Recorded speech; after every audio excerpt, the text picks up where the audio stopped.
तो प्यारे बच्चों, आज मुझे वो लाइनें याद आती हैं। दुष्यंत कुमार की कविता है। हमेशा कहा करता था कि हो चुकी है पीर पर्वत सी पिघलनी चाहिए, इस हिमालय से कोई गंगा निकलनी चाहिए।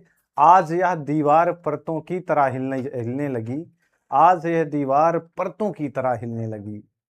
और जबकि शर्त ये थी कि बुनियाद हिलनी चाहिए। शर्त क्या थी? शर्त ये थी कि बुनियाद हिलनी चाहिए। हर सड़क पे, हर गली, हर नगर, हर गांव में हाथ लहराते हुए हर लाश चलनी चाहिए।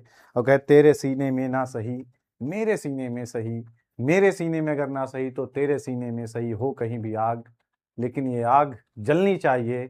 सिर्फ हंगामा खड़ा करना मेरा मकसद नहीं, मेरी कोशिश है कि ये सूरत बदलनी चाहिए। प्यारे बच्चों, हम सबकी यही कोशिश थी कि ये सूरत बदले और कम से कम रिजल्ट में सुधार आए। अटल बिहारी वाजपेयी मेडिकल यूनिवर्सिटी के कानों में जूरेंगे और लाखों छात्र, लाखों छात्र जो कि परेशान हैं, उनके गार्जियंस, साथ ही साथ उनके टीचर्स, सब लोग परेशान हैं। और सबके टूटते हुए सपने, सपने क्या हैं? नर्सिंग। भाई नर्सिंग जैसे प्रतिष्ठित एग्जाम को लेकर के बहुत सारी निगेटिव बातें, बहुत सारी नकारात्मक बातें सबके मन में है। बच्चा बेचारा निराश है, हताश है, परेशान है। और इन सारी परेशानियों को लेकर के लगातार हम लोगों ने लड़ाई भी जारी की। अब इस लड़ाई में किसी को लगा कि आरटीआई डाल करके अपन इस लड़ाई को जीत सकते हैं, किसी को लगा कि हम एक छोटा सा एप्लीकेशन डाल दें, किसी को लगा एक छोटी सी याचिका दायर करके हम इस लड़ाई को जीत सकते हैं। और बच्चों ने भी भरोसा किया। कुछ बच्चे गए, कुछ बच्चे नहीं गए, कुछ ने भरोसा किया, कुछ ने ऑनलाइन। लेकिन निकल के जो क्या आया, क्या आपको लगता है कि कुछ निकल के आया? मैंने कहा ना कि आज ये दीवार परतों की तरह हिलने लगी, लेकिन हमारी कोशिश क्या थी कि ये बुनियाद हिलनी चाहिए। ये बुनियाद जरूर हिले जिससे बच्चा फिर से मोटिवेट हो सके। तो सभी का स्वागत है। एक बारी फटाफट सभी लोग आ जाएं। एक इंपॉर्टेंट सी, बहुत ही जरूरी डिस्कशन आपसे करनी थी, बहुत ही जरूरी। क्योंकि बेटा बीते जब से आपका रिजल्ट आया है, अटल बिहारी वाजपेयी मेडिकल यूनिवर्सिटी का जब से रिजल्ट आया है, बीते 6 से 7 दिनों पर मैं बहुत ही ज्यादा निराश, हतोत्साहित और टूटा हुआ महसूस कर रहा हूं। मुझे लगा था कि भाई बच्चों के साथ अन्याय तो होना ही नहीं है। मुझे लगा था कि हम आराम से बुनियाद को हिला ले जाएंगे। लेकिन अब आगे क्या करना है, क्या हो सकता है? अब हमें क्या नई शुरुआत करनी होगी? नीड़ का निर्माण, फिर नए का आह्वान, फिर क्या करें? तो एक बहुत ही छोटी सी चर्चा है। तो एक बारी सभी लोग आ जाएं। सब एक बारी मैं देख ले रहा हूँ, सभी लोग एक बारी शेयर कर दो और सभी लोग आ जाओ प्यारे बच्चों। और इन बीते दिनों पर मेरी हिम्मत नहीं हुई कि मैं क्लास लेकर के आऊं, चाहे यूपी गेट की एग्जाम की क्लास हो, चाहे आपकी एम्स की क्लास हो। बहुत सारी क्लासेस भी मैं लेकर के नहीं आ पाया, बहुत मुश्किल से 1-2 वीडियो डाल पाया, क्योंकि मेरे मन में दिन रात बहुत सारी बातें चल। जितना परेशान आप हो, जितना हतोत्साहित गार्जियन है, उससे ज्यादा हतोत्साहित मैं हूं। क्यों भाई? बच्चा बार बार मैसेज कर रहा है, मैं सोशल मीडिया पे आप लोगों की रील देख रहा हूं, सो आप लोग बार बार क्या कर रहे हो? मिन्नतें कर रहे हो, बार बार कह रहे हो धांधली हुई है, सोशल मीडिया पे जाएं या जाएं आप करके। हर बच्चा रील बना रहा है, हर बच्चा बेचारा परेशान है कि क्या किया जाए। फर्स्ट राउंड की काउंसलिंग हो चुकी है, सेकेंड राउंड की काउंसलिंग जारी है। बेचारा बच्चे ने साल भर मेहनत किया, साल भर दे सर। आई एम विजय 2027। ठीक है बेटा। तो सभी लोग एक बारी फटाफट से आ जाओ, थोड़ा सा बहुत इंपॉर्टेंट डिस्कशन करना है। एक बारी लाइक कर देंगे और सभी छात्रों के पास शेयर कर देंगे, सभी छात्रों के पास शेयर कर देंगे। बेटा आपको पता है कि एग्जाम आने से पहले दिन रात खड़े होकर के यहीं पे इसी स्टूडियो में पढ़ाया, इस आस से पढ़ाया, इस आस से पढ़ाया कि हर बच्चे को गवर्नमेंट सीट मिलेगी। हर बच्चा, हर बच्चा अपने उस मुकाम को, अपने उस सपने को साकार कर पाएगा जो कि उसका पूरा सपना था कि भाई व्हाइट कोट का जो सपना है वो पूरा हो जाएगा। हर बच्चा कहेगा कि या लेने का प्लान था, ले भी लिया लाडले, बट हो नहीं पाया। बहुत सारे। अब हाई सिलेक्शन की खुशी है कुछ बच्चों का हुआ कि, लेकिन कैसे उनके सिलेक्शन की खुशी मनाएं? कैसे सिलेक्शन की खुशी मनाएं बताओ आप? ठीक है। कैसे उसके सिलेक्शन की खुशी मनाएं? 1000 बच्चा निराश है, 2-4 बच्चे खुश हैं, तो उनके सिलेक्शन की खुशी कैसे मनाएं? सीटें बढ़ने का नाम नहीं ले रही हैं, सीटें बढ़ नहीं रही हैं। पैसा फीस का बहुत ज्यादा लिया जा रहा है, 5500 काउंसलिंग में लिया जाता है, 10-10 हजार बच्चों से ले लिया जा रहा है और कुछ हो नहीं रहा है। ठीक है भाई। अब बहुत समस्याएं हैं। अब नर्सिंग जैसे एग्जाम को लेकर के इतनी सारी समस्याएं होगा तो क्या होगा भाई दोस्तों? कभी कभी हमारी मेहनत, जैसी हम मेहनत करते हैं वैसा परिणाम हमको बिल्कुल नहीं मिल पाता, परिणाम से परे रह जाते हैं। मैं टूटा हूं, उन रास्तों से गुजरा हूं जहां हमारी मेहनत पे सवाल उठे, आपकी मेहनत पे सवाल उठे। भाई जब हम टूटते हैं, जब हमारे साथ गलत होता है, तो गलत होने पर हर व्यक्ति मानने को तैयार नहीं होता कि गलत है। हमारी मेहनत पे सवाल उठते हैं, हमारी मेहनत पे सवाल उठेंगे, आपकी मेहनत पर सवाल उठेंगे कि भाई आपने मेहनत ही नहीं करी। क्या होता? मेहनत ही नहीं करेगी, रास्तों पर धूल जम जाती है। क्या होता है? रास्तों पर धूल जम जाती है, ऐसा लगता है कि अब आगे बढ़ पाना भी मुश्किल है। क्या होता है? आगे बढ़ पाना भी मुश्किल है। ठीक है, लेकिन आज जो दर्द है, क्या वो दर्द, आज जो दर्द है, क्या वो दर्द आगे चल करके हमें एक सहारा देगा या वो दर्द तोड़ देगा? एक बात कहूंगा अटल बिहारी वाजपेयी मेडिकल यूनिवर्सिटी के लिए, कि दर्द देंगे सिसकियां देंगे, हम कागज हैं वो कैंचियां देंगे। दर्द देंगे सिसकियां देंगे, हम कागज हैं वो कैंचियां देंगे। जुगनुओं ने पीली है शराब, अब वो सूरज को गालियां देंगे, वो बच्चों को भगा देंगे, वो सबको हटा देंगे, क्योंकि जुगनू जुगनुओं ने पीली है शराब, अब वो सूरज को गालियां देंगे। और आज जो बैठने नहीं देते हमें, आज वे लोग जो बैठने नहीं दे रहे हैं हमें, आज हमें जो सीट नहीं दे रहे हैं, कल वो हमें कुर्सियां देंगे, कल हमें उन्हें कुर्सियां देना पड़ेगा। प्यारे बच्चों, फटाफट से एक बारी सभी लोग जुड़ेंगे। एक चीज ध्यान देना, सबसे बड़ी बात जो है, सब लोग तो आ चुके हैं लगभग, ठीक है भाई। क्या आपने सर, सारे बच्चे टूट चुके हैं बेईमानी की इस दौर पर, एक यही उम्मीद है, अब वो भी टूट चुकी है। बेटा यही दिक्कत है, तुमसे ज्यादा अगर कोई टूटा है, तुमसे ज्यादा अगर कोई टूटा है तो मैं टूटा हूं। इस उम्मीद से मैंने दिन रात इसी स्टूडियो पर खड़े होकर के 8-8 घंटे की क्लास, 9-9 घंटे की क्लास, 12-12 घंटे की क्लासेस आपको पढ़ाई है, और एक क्वेश्चन बाहर नहीं जाने दिया। हमारा जो काम था, हमारा जो काम था कि भाई आपको 12-12 घंटे, 8-8 घंटे पढ़ाएं और हमारी मेहनत साकार हो, सफल हो। लेकिन जब मेहनत का फल नहीं मिलता तो कहीं ना कहीं इंसान टूट जाता है। मानते हो कि नहीं? सर क्या हुआ, वॉइस कम? सर गवर्नमेंट इस साल चारों तरफ से बहुत बुरी हालात है, लीक लीक लीक, गड़बड़ एग्जाम में, हर जगह से बुरी हालात है। तो जब हालात जंग लाजिम है तो लश्कर नहीं देखे जाते। क्या होता है भाई? जंग लाजिम हो तो लश्कर देखे नहीं जाते। अच्छा, मैं भी चाहता तो, हमारे पास ऐसा नहीं है कि रिजल्ट नहीं है एकदम से, ऐसा नहीं, कुछ बच्चे तो फिर भी होनहार निकले, कुछ सीटें भी हैं, लेकिन जो गलत बहुत लोगों के साथ हुआ, ऐसा नहीं। अभी यूपी गेट की अगर मैं बात करूं, अभी अभी एक बच्चे ने रिजल्ट भेजा, देखो 199 रैंक है इस बच्चे की, ध्यान से देखो, ये भी हमारा बच्चा है। मैं चाहता इन सारे 60 बना करके डाल देता। 199 रैंक। यूपी सीनेट में भी बहुत सारी रैंकर्स हैं हमारे, जिनकी अच्छी खासी रैंक है। देखो ओपन रैंक भी इसकी ठीक ठाक है, 199 रैंक इसकी कहां यूपी गेट एग्जाम में है। तो ऐसे बहुत सारे रिजल्ट हमने भी बनाए। लेकिन यार कैसे सेलिब्रेट करें, किस हक से सेलिब्रेट करें कि बच्चा आ रहा है, उसके कलेजे में, मतलब उसका कलेजा जल रहा है, उसके साथ अन्याय हो रहा है, उसकी उम्मीद टूट चुकी है। कोई बच्चा 2 साल से तैयारी कर रहा है, कोई 3 साल से तैयारी कर रहा है, किसी कोई, कुछ बच्चे तो ऐसे भी हैं जिन्होंने चौथा अटेम्प्ट दिया है। अब उन बच्चों के सामने कैसे ही सिलेक्शन, दो चार दस 20 के सिलेक्शन, 40 के सिलेक्शन, 60 के सिलेक्शन, 100 का सिलेक्शन, मैं कहता हूं 1000 बच्चों का सिलेक्शन भी उन इतने सारे बच्चों के सामने, अगर 100-1000 बच्चों का सिलेक्शन होता, उसकी भी खुशियां हम मनाते हैं, तो कहीं ना कहीं उन बच्चों को, वो बच्चे बेचारे अपने आप को माफ नहीं कर पाएंगे और टूट जाएंगे, जैसा कि मैं टूटा हुआ हूं। एक बारी कमेंट आपके वहां नहीं दिखते तो मुझे यहां दिखना पड़ेगा। आप किसके भरोसा करें सर? बेईमानी पर या यूनिवर्सिटी पर अब पेपर देने का मन नहीं करता। देखो ये बच्चा कह रहा है ना, मेडिको अयोध्या की, सर अब किस पे भरोसा करें, मन ही नहीं करता पेपर देने का, टूट चुके हैं। अगर ऐसा होता रहा तो भविष्य क्या होगा? हम कल भाई, नर्सिंग क्या है? नर्सिंग एक ऐसा पेशा है, सेवा का क्षेत्र है, सेवा का क्षेत्र है, जहां पे हम क्या करते हैं कि नर्सिंग हम क्यों करते हैं कि आगे चल करके हम किसी की सेवा करेंगे, किसी पेशेंट की सेवा करेंगे, मतलब मानव सेवा। मानव सेवा सबसे बड़ा धर्म है, आगे चल करके सेवा ही करना है। अब एक प्रतिष्ठित पेशा है, अगर इसमें भी हमारा दिल टूट जाएगा, हमारा दिल दुख जाएगा, तो कौन सेवा करने जाएगा? कैसे चलेगा? बताओ, ऐसे कैसे चलेगा? क्या किया जाए? प्यारे बच्चों, इन सारी चीजों की वजह से, अच्छा, अब बहुत सारे बच्चे ऐसे भी हैं, बहुत सारे ऐसे बच्चे भी हैं जो तमाम लोगों की वीडियोस वगैरह तमाम चीजें देख करके कहते हैं हमारे फलाने आएंगे और धरती को तोड़ देंगे, क्या करेंगे हमारे।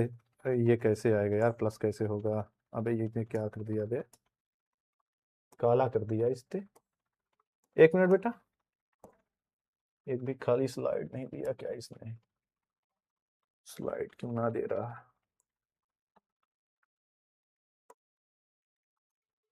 यही स्लाइड फिक्स हो रही बार बार। एक मिनट बेटा, मैं एक स्लाइड लेता हूं तो समझाता हूं आपको। देखो, सबसे बड़ा मुद्दा ये है, सबसे बड़ा मुद्दा है कि अब आगे क्या करना है। क्या टूटना ही जीवन है? क्या आप कुछ भी नहीं हो सकता? क्या आप टूट करके ही काम होगा? अबे यार, एक मिनट बेटा, मैं कंप्यूटर महोदय को बुलाता हूँ। अब बहुत दिक्कत है। नर्सिंग प्रोफेशन में ईमानदारी सिखाया जाता है बेटा। बेटा एक खाली स्लाइड दे भाई तू। देखो, नर्सिंग पेशा जो है, अबे इसमें सब में वो है, एक भी खाली स्लाइड है, प्लस करता हूँ यही आती है लिखने के लिए। अबे यार प्लस करता हूँ यही प्लस हो रही, बार बार मैं हार गया मैं। हाँ? देखो, नर्सिंग जो पेशा है, नर्सिंग पेशे में हमें ईमानदारी सिखाई जाती है। ईमानदारी सिखाई जाती है। अगर ईमानदारी से सीट ही नहीं मिला, जो बच्चा गैर ईमानदारी से सीट लेगा, या अगर यूनिवर्सिटी ही गैर ईमानदारी से सीट देगी, अगर यूनिवर्सिटी गैर ईमानदारी बेईमानी से सीट देगी, तो भाई ये बच्चा कैसे आगे चल के ईमानदारी करेगा? कैसे भारत का भविष्य उज्जवल होगा? कैसे भारत का भविष्य उज्जवल होगा? कैसे लोगों को भरोसा होगा एक नर्स पे? भाई कैसे लोगों को भरोसा होगा, भरोसा कर पाएंगे मेडिकल स्टाफ पे? कैसे लोग भरोसा कर पाएंगे नर्स के, जो खुद करप्ट सिस्टम से आया हुआ है, जिसने खुद सीट ली है? अब वो कैसे करेंगे? अब किसी भी तैयारी की खबर नहीं आती, बस डिसाइड पेपर लीक, तो आखिर क्या किया जाए? अच्छा, बहुत लोगों को ये लगता है कि हाँ सर, अगर हम क्या कर दें, हम आरटीआई दायर कर दें, हम आरटीआई कर दें, क्या आरटीआई से हो जाएगा? बेटा बहुत सारी आरटीआई ऐसी हैं, नहीं जवाब देगी यूनिवर्सिटी। जब यूनिवर्सिटी जवाब नहीं देगी तो आरटीआई कोर्ट में चली जाएगी, तो कोर्ट घसीट लेगा। ऐसा कुछ नहीं होता बेटा। भारत में इतनी आरटीआई पड़ी हुई है, इतनी आरटीआई पड़ी हुई है कि उन सबको क्लियर होने में बहुत साल लग जाएंगे। बहुत दिक्कत है। सीधा रास्ता बहुत मुश्किल है, बहुत अटपट रास्ता है। बहुत, वो कहते हैं ना, बहुत कठिन है डगर पनघट की, बहुत डगर है ना। तो और अगर हम ज्ञापन देते हैं प्यारे बच्चों, अगर हम ज्ञापन की बात करें, अगर हम ज्ञापन की बात करें, वो भी यूनिवर्सिटी जल्दी जवाब नहीं देती। हम जाकर के वहां एप्लीकेशन देते हैं, एप्लीकेशन देते हैं, धरना देते हैं, तो उसका भी कोई बहुत बड़ा इंपैक्ट नहीं आया। क्यों? कारण क्या है बेटा? ये जो यूपी सीनेट एग्जाम है, यूपी सीनेट एग्जाम है, यहाँ पे मात्र 1,46,000 बच्चा, ध्यान देना, इस बार बैठा था 1,46,000 बच्चा बैठा था। अब 1,46,000 बच्चे के लिए कौन आएगा आंदोलन करने, बताओ? किसी ने क्या खूब लिखा है कि टॉपर रह जाएंगे रोजगार की तलाश में, और नेता विधायक का बेटा आईएएस पीसीएस बनकर घूमेगा। अच्छा, तो भाई अगर यूपी सीनेट 1,86,000 की जंग लड़ने कौन आएगा? ऑनलाइन तो सबकी बड़ी बड़ी बातें हैं, नीचे आएगा कौन लड़ने? कौन लड़ेगा ये 1,86,000 बच्चों की जंग? और ये बच्चा भी 1,86,000 बटा हुआ है।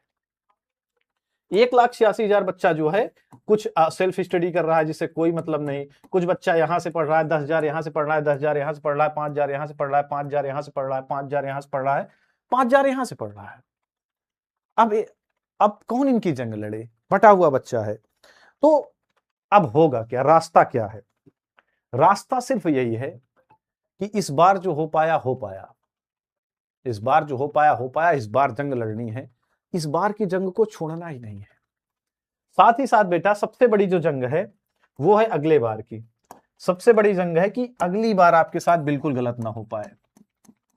जो नेक्स्ट पेपर आप दो, नेक्स्ट पेपर आप दो, अगली बार आपके साथ गलत ना हो पाए। अगर आप चाहते हैं कि अगली बार आपके साथ बिल्कुल गलत ना हो, और क्या हो, अगली बार आपकी सीटों की क्लियरिटी हो कि भाई सीट बढ़े, साथ ही साथ सबसे बड़ी जंग है जो फीस की। ये जो फीस है बेटा 3,000, ये कम हो। सीट कम से कम 10,000 सीट तो चाहिए ही नर्सिंग में, 10,000 सीटें मिले। कम से कम आपकी फीस जो हो 3,000 से कम हो, 3,000 से कम हो जाकर के कितनी हो, ये ज्यादा से ज्यादा 1,000, ज्यादा से ज्यादा कह रहा हूं, जर्नल ओबीसी ज्यादा से ज्यादा 1,000 की बात है, बस इससे ज्यादा ना हो पाए। अब ये जंग यूं ही अगर हम लड़े, यूं ही लड़े, बिखर के लड़े, ऐसे ही बिखर के लड़ते रहे, आधे बच्चे वहां पे, आधे बच्चे वहां पे, आधे बच्चे वहां पे, आधे टीचर इधर से, आधे टीचर उधर से, आधे शिक्षक उधर से, तो ये जंग हम कभी नहीं जीत पाएंगे। बात अलग है कि कोई बड़ी बड़ी बातें करके चला जाए, अगर एकजुट जब तक नहीं हुए तब तक इस जंग को जीतना बहुत मुश्किल है। मुद्दा उठाना पड़ेगा, साल भर लड़ना पड़ेगा। तो अगर आप चाहो, अब देखो, मैं युद्ध का शौकीन हूं, समझौते मुझे ताने देते हैं, पहले मैंने कहा, लेकिन इसमें आपके सपोर्ट की बहुत बड़ी जरूरत है। अगर आप सपोर्ट करो तो ये जंग बेटा साल भर लड़नी पड़ेगी, साल भर। और ज्ञापन देना, अब लगातार हम ज्ञापन देंगे भाई। क्या प्रशासन को इन सारी चीजों की खबर है? प्रशासन को एक अच्छे वे पे एग्जाम्पल देना पड़ेगा कि भाई अन्य राज्यों में कितनी नर्सिंग की सीट है, कितना बच्चा पार्टिसिपेट करता है। उत्तर प्रदेश जहां पे सबसे ज्यादा बच्चा है, सबसे ज्यादा आबादी है और सबसे ज्यादा नीड है नर्स की, सबसे ज्यादा एलाइड हेल्थ केयर की नीड है, वहां पे अगर सीटें नहीं होंगी तो आगे चल करके मेडिकल हेल्थ केयर में क्रांति कैसे आएगी? कैसे हम क्रांति ला पाएंगे? कैसे हम करेंगे? कैसे आपदाओं से हम निपट पाएंगे? इन सारी चीजों को लेकर के बहुत अच्छा से बाकायदे प्रपत्र तैयार करना पड़ेगा और उस ज्ञापन को, एक अच्छा खासा ज्ञापन विथ डिटेल तैयार करना पड़ेगा और उस ज्ञापन को सौंपना पड़ेगा, लगातार सौंपना पड़ेगा, लगातार चेताना पड़ेगा। किसको पास? लगातार बेटा मुख्यमंत्री जी के पास। ये चीजें मुख्यमंत्री जी के पास। उप मुख्यमंत्री क्यों कह रहा हूं? क्योंकि कार्यभार इनके पास है, जो मेडिकल वाला कार्यभार है ये उप मुख्यमंत्री, उत्तर प्रदेश सरकार के उप मुख्यमंत्री, उनके पास कार्यभार है। ठीक है, उनके पास कार्यभार है, उनको ज्ञापन देना पड़ेगा और ज्ञापन देने के बाद लगातार हमको मॉनिटरिंग करनी पड़ेगी कि क्या हुआ, ये सारी चीजें करनी पड़ेगी। साल भर अगर हम जंग लड़ेंगे तभी जीत पाएंगे। अगर हमने साल भर जंग नहीं लड़ी तो अगले साल से फिर से यही दिक्कतें सामना करना पड़ेगा और फिर से कहीं ना कहीं वही होगा, कहा भरी होगी हमने न सुनी होगी, सीट के लिए जाते जाते तुमने आवाज तो दी होगी। क्या मतलब है इस मेहनत का? यूं ही रहे, कारवां चला जाएगा। तो प्यारे बच्चों, मैंने लड़ा और अब भी लड़ रहा हूं। मैं बहुत ज्यादा दिखावे पे भरोसा नहीं करता कि एक एक कागज दिखाऊं। ये सारे लीगल डॉक्यूमेंट्स आपके पास सामने हैं, ये सारे लीगल डॉक्यूमेंट्स आपके सामने रखे हुए हैं, जिन सभी चीजों के लिए प्रपत्र मैंने तैयार किया। ये आपके पेपर के सेट वगैरह, ये सारी चीजें जो तैयार है। अब ये चीजें तो चलती रहेंगी, लेकिन इनका रिजल्ट इतना जल्दी आने वाला है नहीं। साल भर लड़ना पड़ेगा। और अगर आप साथ दो, चाहे वो जीएनएम का हो, चाहे वो अटल बिहारी वाजपेयी, अगर आप साल भर लड़ने के लिए तैयार हो, अगर आप साथ देने के लिए तैयार हो, तो प्यारे बच्चों मैं पढ़ाऊं। नहीं पढ़ाने से क्या मतलब? मेरा मानना है कि मैंने कहा कि मैं पढ़ाना छोड़ रहा हूं। क्या मतलब है इस पढ़ाने का? कि बच्चा उम्मीद लेकर के पढ़ता है। मैं इसे उम्मीद से पढ़ाता हूं कि हर बच्चा सिलेक्ट होगा और बच्चे को सीट ही ना मिले, बच्चे के साथ अन्याय हो जाए, एग्जाम में घपला हो जाए, उसका दिल टूटा। जितना उसका दिल नहीं टूटा, उससे ज्यादा किसका दिल टूटा? उससे भी ज्यादा मेरा दिल टूटा। लगातार सिर्फ मैं ये सारी चीजें निकालने में लगा हूं। लगातार क्या करूं? दीप हूं, जलता रहूंगा मैं, प्रलय की आंधियों से ताउम्र लड़ता रहूंगा। लेकिन अगर मैं सिर्फ लड़ता रहा तो क्या सिलेक्शन दिला पाऊंगा? बताओ, क्या दिला पाऊंगा? क्या अर्थ है मेरे पढ़ाने का? अगर ऐसे ही होता रहा, भाई मैंने क्यों कहा पढ़ाना छोड़ना पड़ेगा? भाई पढ़ाना क्यों छोड़ना पड़ेगा? क्योंकि जब यूनिवर्सिटी ही नहीं चाहेगी, सिस्टम ही करप्ट हो जाएगा, तो पढ़ाना तो छोड़ना पड़ेगा। क्या मतलब ही होगा पढ़ाने का जब पढ़ाने से कुछ नहीं होगा? तो अगर अब आप लोग बताओ, अब आप लोगों को बताना है। मुझे दो चीजें कमेंट सेक्शन पे भर भर के जवाब चाहिए, भर भर के जवाब चाहिए, तभी मैं पढ़ाऊंगा। कि क्या आप क्या चाहते हो? कि मुझे पढ़ाना शुरू करना चाहिए 2027 का, 2027 के लिए पढ़ाना शुरू करना चाहिए,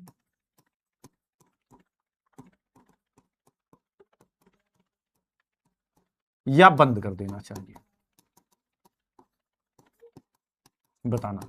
ये बात आप कमेंट सेक्शन पे कमेंट कर देना। लाइव क्लास के बाद सभी लोग प्लीज, जो लोग भी रिकॉर्डिंग देख रहे हो, अभी अगर मैं ध्यान से देखूं, चाहे वो एनएम का हो, चाहे जीएनएम का हो, चाहे एम्स का हो, ध्यान से देखूं तो लगभग 100 लोग हैं, 100 लोग हैं, लगभग 100 लोग हैं। सभी लोग बाद में, मैं रात में सबका कमेंट देखूंगा और यहीं से डिसाइड करूंगा या इस चैनल को बंद कर देना चाहिए। क्या मतलब है?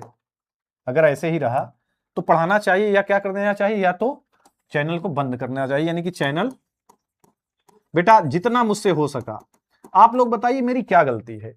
जितना मुझसे हो सका उतना मैंने किया। दिन रात आपको फ्री पढ़ाया। याद करो, मैंने आपको फ्री आयुष्मान बैच दिया, फिर फ्री आपको टेस्ट सीरीज दिया। क्या दिया? Free test series, free batch दिया आपको, फ्री टेस्ट सीरीज दिया और बहुत सारी महामैराथन दिया, ये सब कुछ फ्री दिया। Free test series, free batch, free बहुत सारी महामैराथन, जिससे आपका सिलेक्शन हो। एक पैसे का कभी कोई बैच नहीं लॉन्च किया, ना एक पैसा लिया। और मैं कहता हूं आपका लॉस हुआ है। तुमसे ज्यादा अगर कोई टूटा है तो मैं टूटा हूं। मैं कहता हूं अगर आप चाहोगे, अगर आप, लेकिन तभी जब आप साथ देना चाहोगे, जब आप साथ देना चाहोगे तब। ऐसे नहीं पढ़ाऊंगा मैं, ऐसे मुझे नहीं पढ़ाना। मुझे सिलेक्शन के लिए पढ़ाना है, मुझे पैसे के लिए नहीं पढ़ाना। अगर आप साथ देना चाहोगे, आप कहोगे कि हाँ सर पढ़ाइए, तो आपका जो लॉस हुआ है, इससे ज्यादा तो मेरा लॉस हुआ है। ये सारी चीजों को मैंने क्यों दिया था कि आपका सिलेक्शन हो। तुमसे ज्यादा लॉस तो मेरा हुआ। दिन रात तुमसे ज्यादा अगर किसी ने मेहनत किया तो मैंने किया, मेरी टीम ने भी लगातार मेहनत किया, इतना बड़ा सिस्टम आपके पीछे फ्री लगाया। तो अगर आप चाहते हो कि भाई अगर पढ़ाया जाए तो कमेंट कर देना भाई पढ़ाना शुरू करूं। अच्छा, मैं एक काम आपके लिए कर सकता हूं, अगर आप कहो तो आपके हक की साल भर लड़ाई लड़ूंगा, लड़ाई लड़ूंगा। प्लस जो आपका लॉस हुआ है कि भाई आपकी पढ़ाई लॉस हुई है, तो मैं आपको फिर से फ्री बढ़ा दूंगा। एक बैच आपको फिर से क्या दे दूंगा, फ्री बैच दे दूंगा, फिर से फ्री बैच। और डंके की चोट पर यहां खड़ा होकर के उस बार भी दावा किया था कि बेटा वही पढ़ाऊंगा जो 100% एग्जाम में आएगा, इधर उधर का लंबी लंबी जबरदस्ती की कोई क्लास नहीं होगी, जबरदस्ती का कोई क्वेश्चन नहीं होगा। फिर से वही दावा डंके की चोट पर यहां कह के करता हूं, भले ही फ्री पढ़ाऊंगा तो, लेकिन फ्री का मतलब ये मत समझना, फ्री का मतलब ये मत समझना कि फ्री है तो कंटेंट नहीं होगा। बेटा अगर आप 5,000 का बैच लोगे, 6,000 का बैच लोगे, 3,000 का बैच लोगे, 4,000 का बैच लोगे, चाहे जितने का बैच लोगे, लेकिन मैं ये नहीं कहता वो बैच खराब है, लेकिन मैं ये कहता हूं, डंके की चोट पर कहता हूं, एक भी क्वेश्चन यहां से बाहर नहीं जाएगा। पढ़ाया वही जाएगा जो आपके एग्जाम में आए, पहली बात। और साथ ही साथ आपकी लड़ाई को भी बुलंद करने का सारा ज्ञापन दूंगा, 100% ज्ञापन दूंगा। किसको किसको ज्ञापन दूंगा, मुख्यमंत्री जी, उप मुख्यमंत्री जी को, और साथ ही साथ अटल बिहारी वाजपेयी को। और ज्ञापन के बाद उसकी ट्रैकिंग भी करूंगा और आपको अपडेट देता रहूंगा। लेकिन इसमें सबसे बड़ी है जो 2026 वाला बच्चा जो ड्रॉप ले रहा है, उसको क्या करना चाहिए, ये भी 2026 वाला जो बच्चा है, 2026 वाला बच्चा जो फिर से तैयारी कर रहा है, या 2027 वाला बच्चा है, इसको क्या करना पड़ेगा बेटा, साथ देना पड़ेगा। इसको फुल सपोर्ट अगर आप दो, फुल सपोर्ट दो, तो मैं तैयार हूं। क्योंकि मैं नहीं चाहता कि अगले बार मैं फिर से फ्री पढ़ाऊं, अगले बार मैं फिर से पढ़ाऊं। पढ़ा दूंगा, फ्री कह दूंगा, फिर पढ़ा दूंगा आपके कहने, क्योंकि आपका लॉस हुआ है, मेरा लॉस हुआ है, कोई बात नहीं, आपका लॉस हुआ है साल, तो एक बार फिर से फ्री पढ़ा दूंगा। लेकिन फिर से वो दिक्कतें ना आ जाए, फिर से वही चीज ना हो जाए, इसलिए साथ दोगे तो साथ ही साथ लड़ाई भी लड़नी पड़ेगी। पढ़ाई प्लस लड़ाई, वो कहते नहीं कि फैसला जो भी हो मंजूर होना चाहिए।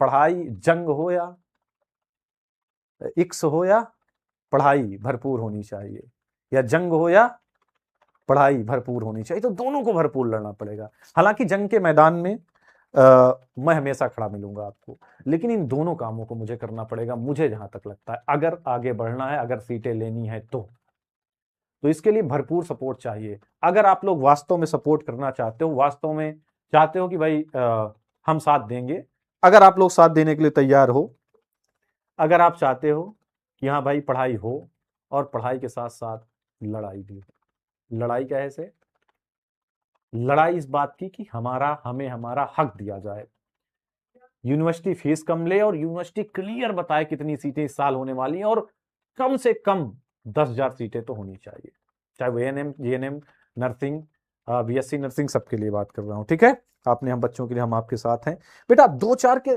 वो होता नहीं कि संघे शक्ति कलयुगे, कलयुग में संगठन में शक्ति है। एक चना पहाड़ नहीं फोड़ पाएगा, 2-4 से नहीं होगा। 2-4 है इस जमाने के बावजूद, वो यूनिवर्सिटी कहेगी हम गिर नहीं सके, गिराने के बावजूद आपको भारी मात्रा में सपोर्ट करना पड़ेगा। मैं कहता हूं आप सड़कों पे मत आओ, आपको आंदोलन में नहीं आना, आंदोलन में लेकर के बिल्कुल नहीं जाना आपको। मैं जाऊंगा हर जगह, अकेले जाऊंगा, लेकिन कम से कम आपको बराबर मेरा सपोर्ट देना है बस। कोई पैसा नहीं मांग रहा, फ्री भी पढ़ा दूंगा। लेकिन अगर आप तैयार हो इन दोनों चीजों के लिए तभी, नहीं तो बेटा सीधा मैं कर दूंगा बंद। कोई मतलब ना निकल रहा है, कोई मतलब नहीं निकल रहा है। ठीक है, तो आज के लिए बेटा यहीं तक। सभी से बस एक ही क्वेश्चन है, आप लोग कमेंट करके बता देना अगर आप तैयार हो भाई, तो बहुत ही जल्दी मैं आपके लिए कुछ नया स्टार्ट करता हूं कि 2027 के लिए नया बैच। क्या डिमांड है आपकी, फ्री बैच या पेड बैच, बता देना मुझे, और तभी बताना जब आप सपोर्ट करने के लिए तैयार हो, नहीं तो मैं बंद कर देता हूं। सभी लोग अपना ओपिनियन देंगे, बहुत मन बहुत भारी है, और बहुत ज्यादा, बहुत दिनों से मेरा कुल मिला करके कुछ समझ नहीं आता क्या करूं, तो मैंने सोचा एक सेशन लगा करके अपने मन की जो पीड़ा है वो आप लोगों से कहूं। तो एक बारी सभी लोग, सबके पास हर उन बच्चे, हर पीड़ित बच्चों के पास शेयर जरूर करेंगे और सभी लोग अपना ओपिनियन जरूर कमेंट सेक्शन पे देंगे और मैं रात भर आपके कमेंट पढ़ूंगा। 2 दिन का टाइम दे रहा हूं, 2 दिन में आप कमेंट छोड़ देना, 2 दिन में आपके कमेंट पढ़ूंगा। इसके बाद जो आप कहेंगे वो मैं करूंगा। हंसते रहें, मुस्कुराते रहें, पढ़ाई लिखाई करते रहें। Bye bye, love you all.